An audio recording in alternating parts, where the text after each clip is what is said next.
खबर है सगी में तव्हां सां शेयर कयूं पिया। गेम्स अस्पताल कोस घर बणियल, शहरीअ तरफ़ां एहतजाज। मोहरम मंगणे जो जी रिपोर्ट मुताबिक गेम्स अस्पताल कोस घर बणियल आहे। आख़िर केसी ताईं गंबट गेम्स अस्पताल में सियासत हलंदी।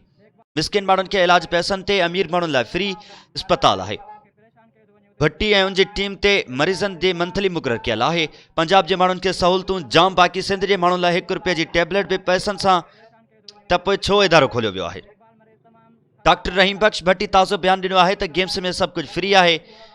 जॾहिं फ्री आहे त पोइ उहो ड्रामो छो पियो कयो वञे, ऐं उहो छो चयो पियो वञे त टेस्टूं फ्री कराइण लाइ भट्टी साहब खां सही कराए अचो या MS खां हाफ कराए अचो। डॉक्टर भट्टी साहब बेशक गेम्स हिकु वॾो इदारो आहे, उन में सहूलतूं बि आहिनि, पर उहे सहूलतूं कंहिं आम माण्हूअ जे लाइ न आहिनि। इन्हनि सहूलतुनि जो आम माण्हूअ खे को बि फ़ाइदो न आहे। अगरि को फ़ाइदो मिलंदो त सिर्फ़ु ऐं सिर्फ़ु उनखे मिलंदो जंहिंजी सिफ़ारिश हूंदी। गेम्स अस्पताल में 60% खां वधीक गैर मक़ामी माण्हू भर्ती थियल आहिनि, जेके मक़ामी माण्हुनि खे का बि अहमियत न पिया ॾियनि।